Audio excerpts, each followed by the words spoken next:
Legal, pessoal, vamos lá.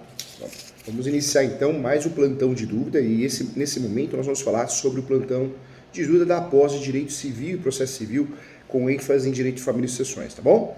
Vamos juntos, vamos iniciar então nossa aula, o plantão de dúvida que começa às 8h15 ponto. Então, nós estamos iniciando aqui. Você que está fazendo a pós de Direito Civil e Processo Civil, parabéns.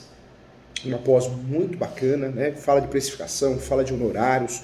E a gente não sabe, né, cobrar honorários, não tem dificuldade de aprender isso, ninguém nos ensina, e essa pós ela é tão diferente que nos ensina a precificar. Então, uma pós bem legal. Vamos juntos aqui tratar de um assunto muito importante, que é o inventário. O inventário, vamos facilitar esse assunto, vamos conversar do inventário passo a passo, como é feito, como que eu vou desenvolver isso, como que o advogado, a advogada deve desenvolver isso, tá bom? Vamos lá. Quando nós falamos de inventário, eu preciso que você domine direito às sucessões. É muito importante que você domine direito às sucessões para que a gente possa conseguir explicar de forma didática, eficiente, o que é o inventário, tá bom? Então, importante aqui. Vamos lá, vamos iniciar então, 8h13, estamos aguardando 8h15 para iniciar o assunto aqui. Quero deixar claro aqui que nós tivemos um encontro presencial aqui no escritório, em parceria com a ESO, a Escola Superior Universitária, e o escritório do professor Júlio César Sanches. Foi um encontro de um curso de uso capião, prática em uso capião presencial. Foi um sucesso, gente, foi um sucesso. Foi um curso muito legal, de pessoas de outros estados, o curso ocorreu em São Paulo, pessoas de Santa Catarina, Rio Grande do Sul, pessoas de Minas Gerais, Rio de Janeiro. Então, fique atento, no site da plataforma ESO, da faculdade ESO, da escola ESO, você encontra os cursos presenciais e as agendas, tá? No escritório nós vamos ter um curso por mês. O próximo curso é o curso de leilão, advocacia em leilões. Então fique atento para que você possa usufruir desses cursos práticos, esses cursos tão bacanas para você desenvolver, tá bom? Então, legal. Fiquei muito feliz do sucesso do curso de uso capião. Foi muito legal, foi muito bacana mesmo. Foi muito legal. Vamos lá. Vamos iniciar então? 8h15 ponto, hein? Vamos iniciar então, com muito carinho aqui, o plantão de dúvida da pós Direito Civil e Processo Civil, tá bom? Vamos lá. Quando nós falamos de inventário, nós precisamos lembrar que inventário tem a ver com o quê? Tem a ver com o direito das sucessões. Direito das sucessões. E quando nós falamos de inventário, eu preciso conhecer o direito das sucessões. Inventário é o procedimento que eu uso para poder regularizar os bens e transferir esses bens para os herdeiros que vão se tornar coproprietários ou proprietários. Lembrando que para fazer inventário eu preciso ter conhecimento dos regimes de casamento. Existem 4 regimes de casamento. União universal de bens, mistura tudo, após a constância do casamento. Parcial de bens, que é o automático, o que cada um tinha era seu, após a constância do casamento vai se tornar os dois. O regime de separação total de bens, não mistura nada nem antes nem depois. E existe a separação final nos aquestos também. 4 regimes de casamento. Em relação à união estável, quando eu não escolho, eu não opto pela união estável desejada, né, pelo regime desejado, é o regime automático e prevalece o parcial de bens também. Isso nos interessa para o inventário, porque daí que eu vou descobrir quais são os direitos do meieiro e da meia. Meieiro e meieira é o viúva. Então, importante também. A herança, em regra, ela desce. Ela desce para os filhos, descendentes. Quando não tem filhos, ela sobe, os ascendentes. Quando não tem os pais vivos, ela vai para o lado, né? Então essa é a regra do jogo. Quando nós falamos aqui de direito às sucessões, eu quero apresentar a você e relembrar que inventário tem a ver com direito às sucessões. Do professor Júlio, deixa eu tomar uma aguinha aqui. Inventário tem a ver com o direito às sucessões. O direito às sucessões é o conjunto de leis que vão direcionar os bens e direitos ao herdeiro após o falecimento de determinado indivíduo. Nesse momento, gente, será necessária a contratação, né, de um advogado, tanto no inventário judicial como no inventário extrajudicial. Nós temos 2 modalidades, 2 espécies, 2 tipos de inventário, para dar o devido auxílio. Esse conjunto de normas, que é chamado de direito das sucessões, elas indicam as ações que vão ser utilizadas para a transferência de patrimônio e vai ser regulamentado de fato, é regulamentado de fato nos artigos 1784 até o 2027 do Código Civil e na Constituição Federal também. O direito às sucessões é um segmento, gente, que possui diversas particularidades, né, e às vezes pode não ser tão simples encontrar o benefício legal, né? Muitas vezes nós temos outros ramos multidisciplinares que vão enfrentar o sistema convencional de inventário, como a hold, o planejamento sucessório, que pode ser feito para que eu evite o inventário, né? Vamos lá. A legítima. A sucessão legítima se dá, gente, em casos de não existir nenhum testamento que disponha da vontade do falecido. Assim, a herança vai para os familiares próximos, mas se não existirem, o patrimônio é direcionado ao Estado. Quando se trata de familiares, o Código Civil determina a seguinte ordem, tá? Os descendentes, em concorrência com o cônjuge sobrevivente, salvo se casado e com este falecido no regime de comunhão universal, ou no caso da separação obrigatória dos bens, artigo 1640, parágrafo único. Ou se no regime de comunhão parcial de bens, o autor da herança não houver deixado bens particulares, tá? Então isso é importante anotar. Dentro dessa linha, ainda é importante trazer os ascendentes em concorrência com o cônjuge, concorrência porque divide, também logo após o cônjuge sobrevivente, os colaterais e depois os municípios, ao Distrito Federal ou à União, tá? Atualmente, a Justiça Brasileira não permite que os direitos das sucessões sejam transferidos por meio de contrato. Porém, um caso é exceção, que é a divisão dos bens dos ascendentes entre os descendentes. Por exemplo, um pai que recebe um patrimônio de herança e transfere por meio de contrato esse patrimônio para um filho. Dessa maneira, o judiciário entende como uma doação e não figura como herança, tá? Lembrando que sempre tem que respeitar os herdeiros necessários. Existe também a sucessão testamentária. A sucessão testamentária ocorre quando o proprietário dos bens, enquanto vivo, deixa pela forma de testamento as diretrizes como será feita a divisão e a transferência da herança após a sua morte. E esse dispositivo ele é válido desde que não contrarie nenhum dispositivo legal. Porém, existem regras na hora de realizar o testamento que asseguram os direitos do cônjuge e dos ascendentes e descendentes. No mínimo, metade do patrimônio deve ser deixado para eles. O restante pode ser disposto de acordo com a vontade do proprietário, podendo deixar a herança para quem quiser, tá bom? Ponto importante também, existe a possibilidade de ser excluído do direito às sucessões. Isso existe. Existem situações que possam fazer com que o sucessor do direito tenha seu direito revogado, de acordo com o artigo 1814 do Código Civil. E aí eu trago para você os que, de fato, né, os direitos que vão trazer essa situação, os que houverem sido autores, coautores ou partícipes de homicídio doloso, tentativa deste, contra a pessoa de cuja sucessão se tratar, seu cônjuge, companheiro, ascendente ou descendente, os que houverem acusado caluniosamente em juízo, o autor da herança, ou incorrerem em crime contra a honra, sua honra, ou também de seu cônjuge ou companheiro, e que por violência ou por meios fraudulentos inibirem ou obstarem o autor da herança de dispor livremente de seus bens por ato de última vontade. Tá?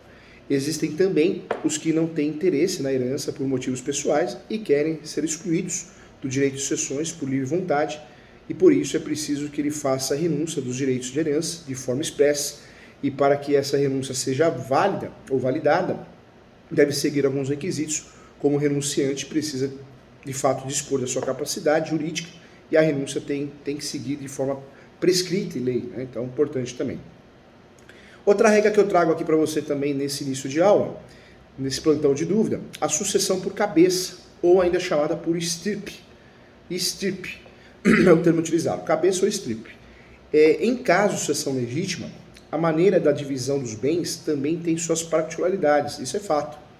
A sucessão por cabeça ocorre quando o falecido possuía, por exemplo, 2 filhos, e nesse caso a divisão é simples, feita igualmente entre os descendentes, não há muito segredo.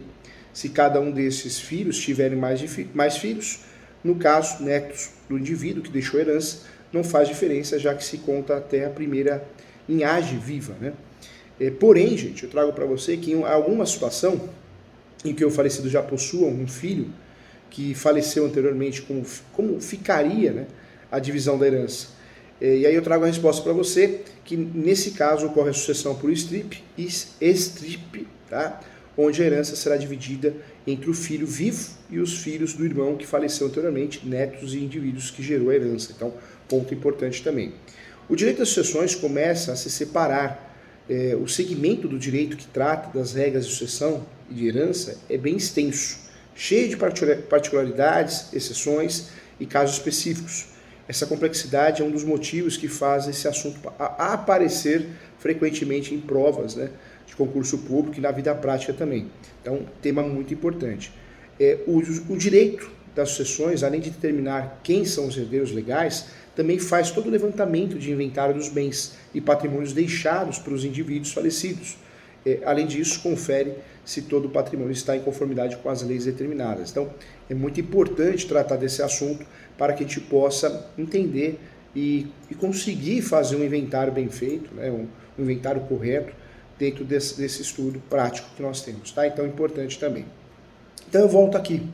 Pontos importantes. O direito das sucessões, de fato, está disposto no Código Civil, sendo ele o conjunto de normas que estabelece como será a transferência dos bens, pagamento das dívidas, não podemos esquecer, do falecido, a falecida, e a transferência dos bens e os direitos do falecido aos herdeiros ou legatários.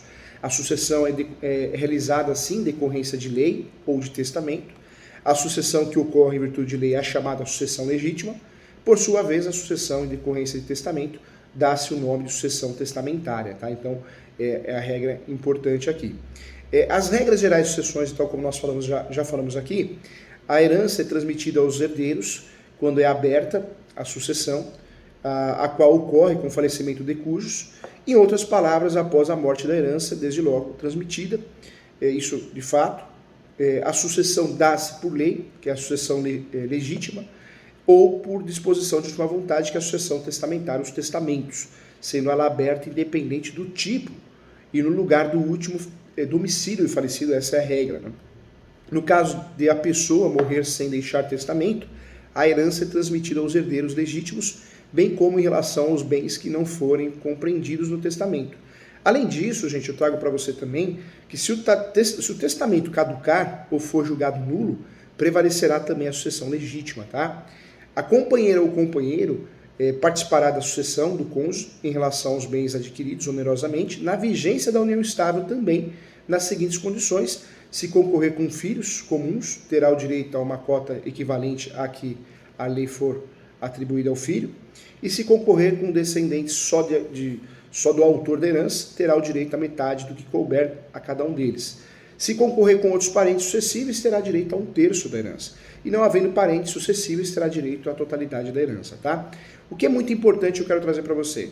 Em relação à sucessão testamentária, caso haja herdeiros necessários, o testador só poderá dispor, como eu já falei aqui, da metade da herança. Por exemplo, o falecido que tem um filho, que é considerado um herdeiro legítimo. Sendo ele o único, não poderá o de cujos direcionar no seu testamento mais da metade da herança para um terceiro, né? Porque existe o legítimo, né? O respeito, né? A lei é muito clara nesse sentido. Eu não posso doar mais da metade, porque metade é reservada ao herdeiro legítimo, né? Então é resguardado pelo menos a metade da herança ao herdeiro necessário. Então eu preciso tomar cuidado com isso, tá? Ponto importante também. Algumas perguntas que são feitas, né? Quem pode ser herdeiro?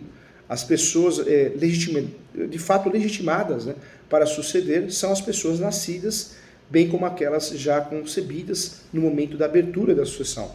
Desse modo, eu queria deixar claro aqui que o bebê, o bebê que vai nascer, ainda vai nascer, mas já tenha sido gerado quando ocorreu o falecimento, também pode ser herdeiro. Isso também é objeto de discussão, mas é fato que já está pacificado no Brasil há muitos anos, né? Então nós temos aí essa situação importante que deve ser falada aqui em aula.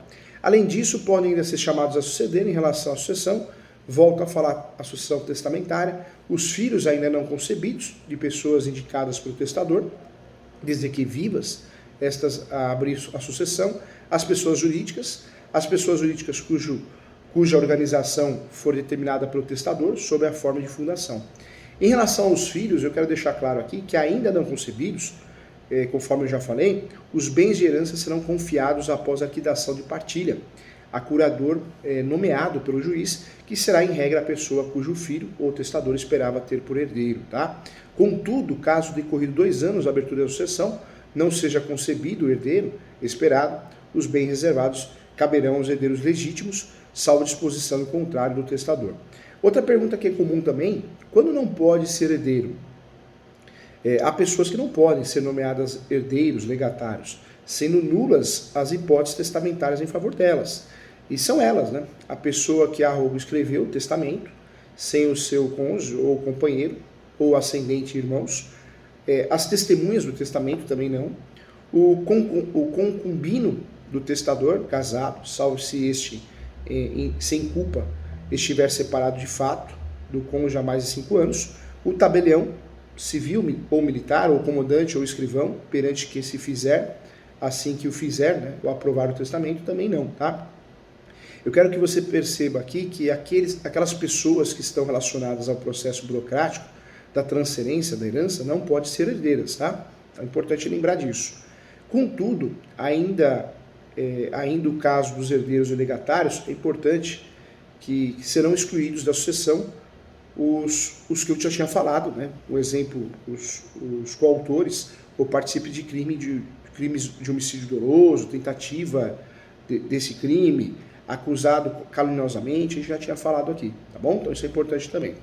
Trago mais uma situação, por sentença, a exclusão do herdeiro legatário, em qualquer desses casos, né, que eu falei para você, em virtude de casos de indignidade, será declarada sempre por sentença, tá? Em relação ao direito de demandar a exclusão do herdeiro ou legatário, ele será extinto em 4 anos contado da abertura da sucessão. Os efeitos da exclusão são pessoais, afetando apenas o próprio indivíduo. E dessa maneira, gente, guarde isso, é importante, hein? Os descendentes do herdeiro excluído sucedem sim. O pai dele não recebe, mas ele recebe, ela recebe, como se ele morto fosse antes da abertura da sucessão. Quero trazer para você também a figura da reabilitação. A reabilitação, contudo, vale destacar que aqueles que são passíveis de exclusão da herança podem ser expressamente habilitados em testamento ou em outro ato autêntico por ofendido, voltando assim a ser habilitado ao sucessor. Isso pode acontecer. Trago para você também a aceitação e a renúncia da herança. Após a abertura da sucessão e a transmissão da herança, é preciso haver a sua aceitação ou a renúncia, sendo ambas irrevogáveis. Em relação à aceitação da herança, após confirmada, torna-se definitiva a sua transmissão ao herdeiro desde a abertura da sucessão. E quero deixar aqui claro, hein? A aceitação da herança pode ser expressa, a qual é realizada por escrito ou tácita, quando os benefícios, os benefícios que chegam aos beneficiados, praticam atos próprios relacionados à qualidade de herdeiros. Contudo, vale salientar que não exprime a aceitação de herança os atos oficiosos, como funeral do finado, ou também os meramente conservatórios, ou de administração e guarda provisória, tá? É outro ponto importante que a gente tem que falar aqui. Por sua vez, gente, a renúncia da herança deve constar expressamente de instrumento público ou termo judicial. Não se pode aceitar ou renunciar à herança em parte, sob condição a termo. Em outras palavras, para ficar didático, só pode aceitar ou renunciar à herança em sua totalidade, porém o herdeiro, chamado na mesma sucessão, a mais de um quião hereditário, sobre títulos sucessórios diversos, pode livremente deliberar aos quiões que aceita e aos que renuncia.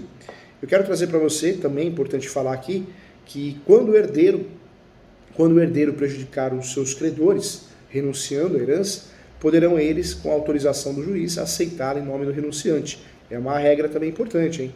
A habilitação dos credores deverá ser feita em até 30 dias do conhecimento do fato. Assim, pagas as dívidas do renunciante, a renúncia ainda prevalece quanto ao saldo remanescente de bens, de herança, de dinheiro, que serão devolvidos aos demais herdeiros, tá? Então, ponto importante também. Não poderíamos deixar de falar aqui da herança vacante e jacente, né? O que é herança jacente, professor Júlio? Também conhecida como herança sem dono. Herança jacente, herança sem dono.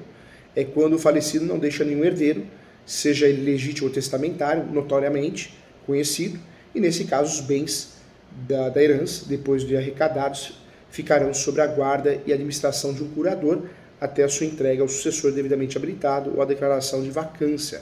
Isso é importante também, tá? Após a arrecadação e o inventário da herança, serão expedidos editais de modo a localizar algum herdeiro. Tentativa, edital é fictício, né? Não vai achar, né? Provavelmente não vai achar. E caso decorrido um ano da sua primeira publicação, sem que haja herdeiro habilitado ou penda a habilitação, será a herança declarada vacante.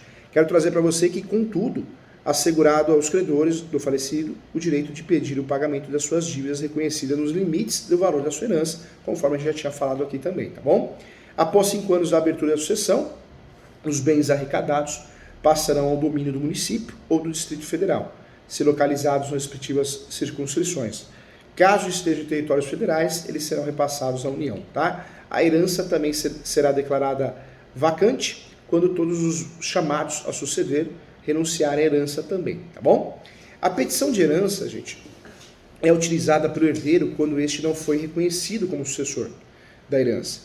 Existe uma petição chamada petição de herança. É uma petição que eu peço a nulidade do inventário porque eu fui esquecido, eu fui omitido. Era meu pai, era minha mãe, era meu avô, minha avó, e eu fui omitido. Então eu posso utilizar a petição de herança. Quando eu falo de alvará judicial, eu utilizo o alvará judicial para liberar um valor, uma conta poupança, uma conta corrente, então alvará judicial. E existe a sobrepartilha, quando eu esqueço algum bem, eu vou fazer a sobrepartilha. Inicialmente, a petição de herança é para pedir a nulidade do inventário, do formal de partilha. Sobrepartilha porque eu esqueci algum bem. Então, alvará judicial porque estamos falando de poucos bens, tá? Em regra é o inventário pode ser judicial ou extrajudicial. Voltando na petição de herança, o que eu quero trazer para você? A petição de herança é utilizada pelo herdeiro quando este não for reconhecido como sucessor, for omitido de má fé. Então, eu uso para pedir a nulidade. A ação de petição de herança, ainda que exercida por um só dos herdeiros, poderá compreender todos os bens hereditários, né? De fato. O herdeiro pode demandar, sim, os bens da herança, mesmo que esteja em poder de terceiros, sem prejuízo da responsabilidade do possuidor, originário pelo valor dos bens alienados. Isso é importante também. E nessa situação, o possuidor da herança está obrigado à restituição dos bens ao acervo, fixando a responsabilidade segundo a sua posse, tá bom? Contudo, são eficazes as alienações feitas a título oneroso pelo herdeiro aparente a terceiro de boa-fé, já que o direito de terceiro não pode ser prejudicado, tá bom? Então, legal. Tratamos aqui muitos assuntos importantes de direito de sucessões para poder conhecer melhor o inventário. Diante disso, vamos agilizar aqui o processo de inventário, tá? Vamos lá. Primeiro passo, o advogado que vai fazer o inventário, tem que reunir a família, verificar se o inventário é litigioso ou se é consensual. Se é consensual, muito melhor. Se é consensual e não tem menor, não tem litígio, eu posso pensar no inventário no cartório, extrajudicial. Vai ser feito através da escritura pública e vou registrar a escritura pública de inventário. Se for judicial, vou fazer uma ação de inventário. O ideal é que você já apresente na petição inicial, já as primeiras declarações, a nomeação do inventariante. No passado, o processo era físico, a gente iria pedindo etapas, né? Hoje não, o processo digital, dá para você pedir tudo. Eu particularmente faço isso. Já peço a nomeação do inventariante, já apresento as primeiras declarações, eu não fico fazendo picado, já faço tudo na mesma peça. Essa reunião familiar, os herdeiros devem conversar sim no primeiro momento para decidir quem será o inventariante. Lembrando, se você não escolhe quem é o inventariante, né, ninguém quer ser o inventariante, o juiz pode nomear um inventariante profissional e vai pagar por isso, né, vai pagar e paga caro. Então, melhor que alguém seja o inventariante. A escolha do inventariante, ela é obrigatória, tem que ter inventariante, né? Então, mais do que porta-voz da família, o inventariante é a pessoa escolhida para coordenar, né? Ou seja, facilitar o processo de como fazer o inventário, tá bom? O indivíduo será responsável pelo espólio. O espólio é a expressão utilizada para se referir aos bens, direitos e obrigações da pessoa falecida antes da conclusão da partilha dos bens entre os herdeiros. Depois, o próximo passo é a reunião de documentos. Inicialmente, é preciso juntar os documentos dos herdeiros e da pessoa falecida, RG, CPF, certidão de nascimento, certidão de casamento, certidão de óbito, comprovante de endereço, isso é necessário, e também os documentos dos bens, documento dos veículos, se aqui tem, documento dos imóveis, que é a matrícula, a certidão de propriedade, extrato bancário, isso é muito importante também. Posteriormente, será necessário fazer o pedido da certidão de existência ou não de testamento, bem como certidão negativa de débitos da Receita Federal, ambas em nome da pessoa falecida também. A escolha do advogado especializado, né, tem que ter. Depois vem a lista, então, voltando aqui a lista de bens, lembrando que essa lista de bens, na prática, é uma lista dos bens e seus documentos. Escritura, contrato do imóvel, certidão de registro, documento de veículo, a CRV, né, o CRLV, saldo ou extrato de conta bancária na data do óbito, carteira de trabalho do falecido, né, CPTS, se houver, carnê ou espelho de IPTU, tudo isso eu devo juntar. Também deve ser feita a avaliação dos bens para calcular o valor total do patrimônio. O inventário normalmente é com base no valor venal, alguns falam em valor de referência também, tá? Então é importante também. Em relação às dívidas, elas serão lançadas no processo mediante prova documental para serem pagas até o final do processo. Essa é a função do inventário, pagar as dívidas e o que sobrar será partilhado. Tá? É importante agendar com o advogado para evitar também a distribuição da ação, para evitar multa, pois o inventário nós temos aí o prazo fixado para fazer. Esse prazo tem que ser respeitado. Essa multa, quando ultrapassa 180 dias, ela fica maior, né? Então é importante aqui. Informe o óbito também ao juiz, é uma obrigatoriedade que nós temos, que é informar o óbito, e com isso nós temos que juntar a certidão de óbito. O inventário pode ser chamado e classificado como inventário ordinário para a partilha de bens mais complexas. Eu vou fazer em razão da situação especial, o valor dos bens, herdeiros, incapazes. Posso usar o arrolamento sumário, com redução dos atos processuais e abreviação dos prazos para rapidez e economia. As partes devem ser maiores e capazes e todos devem estar de acordo. Existe o arrolamento comum, quando o valor da herança não seja superior a 1.000 salários mínimos, desde que haja herdeiro incapaz ou ausente. Alvará judicial para situações que dispensam a abertura de inventário ou arrolamento, em razão da natureza dos bens ou do valor. A previsão legal no 666, Lei 6.858 de 80, e no caso de pagamentos aos dependentes ou sucessores, ou de valores não recebidos em vida pelo titular, saldo de conta bancária, FGTS, PIS, saldo de conta bancária ou poupança, restituição de imposto de renda, tudo dá para trabalhar com alvará judicial. O pagamento das despesas, o imposto sobre a transmissão causa mortes, está previsto na Constituição Federal, inclusive no artigo 155 da Constituição Federal, e previsto também no CTN. No Estado de São Paulo, vigora a Lei 10.705. No processo judicial, o ITCMD é o imposto estadual que equivale a 4%, tem estados que vai até 8%, é proporcional. O grande objetivo é fazer a partilha dos bens, né? O inventário tem esse objetivo. A sentença que declara procedente o inventário vai ser expedido o formal de partilha e leva o registro. Se eu fizer no cartório, é a escritura pública que eu vou fazer. O registro de formal de partilha é necessário, é eficaz. Lembrando que fazendo inventário de imóvel irregular, por si só não regulariza o imóvel, essa é uma realidade, né? Não regulariza. Então fique atento, porque não é o inventário que vai regularizar um imóvel irregular, se não estava no nome do falecido.